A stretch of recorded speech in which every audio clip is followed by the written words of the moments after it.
Coba deh cek, rekening Anda keblokir nggak? Karena netizen ini lagi ramai-ramai mengeluh di media sosial gara-gara rekening banknya tiba-tiba terblokir massal. Nah, ternyata PPATK ini sengaja memblokir rekening dorman atau rekening yang sudah lama tidak aktif karena adanya temuan 28.000 rekening yang digunakan untuk transaksi judi online. Kita diskusi bahas ini. Nah, ini sebagian keluhan netizen di media sosial. Gak ada angin, gak ada hujan, rekening banknya tiba-tiba terblokir.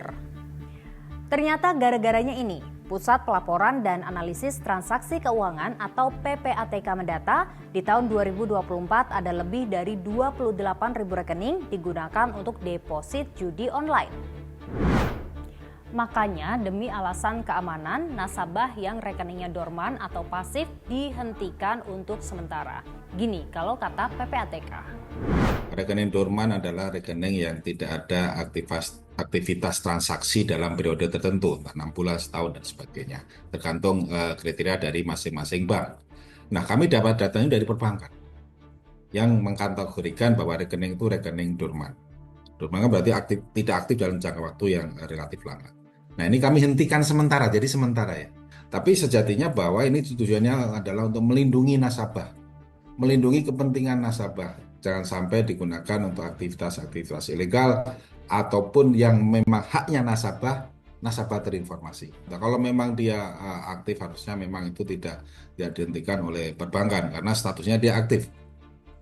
Entah itu untuk menyimpan tabungan, untuk transaksi secara digital dan sebagainya. Yang kami hentikan adalah rekening yang dorman.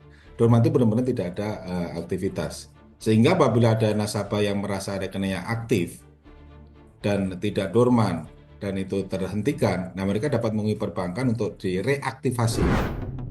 Menurut PPATK, rekening dorman ini banyak disalahgunakan untuk jual beli transaksi judi online atau kejahatan lainnya. Penyalahgunaan dari rekening yang ada itu kita lihat masif ya, di mana diantaranya memang ada jual beli rekening ya di suatu masyarakat itu mereka membuka rekening, kemudian rekening yang ada itu dijual kepada pengepul ya, lalu pengepul memberikan rekening, buku rekening, ATM dan seterusnya itu kepada pelaku kejahatan dan itu yang digunakan sebagian untuk judi online. Tapi tidak hanya judi online, kejahatan lain juga memakaikan hal seperti ini ya. Ya, tadi saya sudah singgung terkait dengan perdagangan narkoba ya.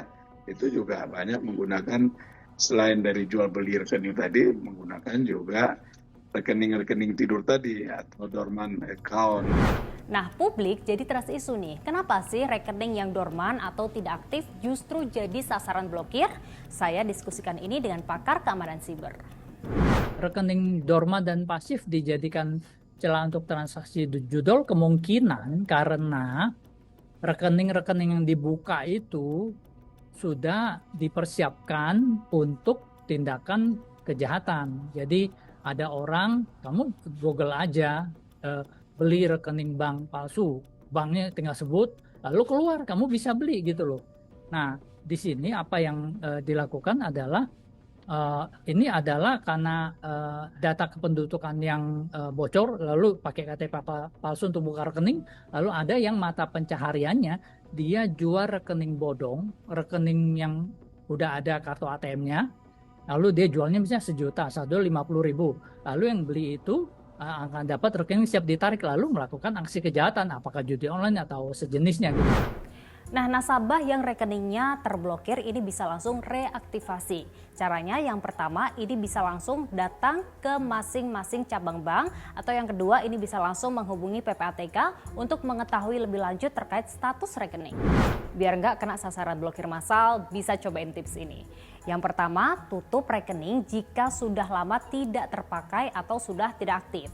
Kemudian yang kedua, jangan bagikan data pribadi kepada orang asing. Dan yang ketiga, lapor kepada pihak bank ataupun aparat hukum jika memang ada transfer uang dari rekening yang tidak dikenal. Maksudnya mungkin baik ya untuk menjaga agar tidak ada aktivitas ilegal di rekening nasabah. Tapi baiknya mungkin ada sosialisasi atau minimal pemberitahuan kepada nasabah agar tidak kaget kok tiba-tiba rekeningnya nggak bisa kepake.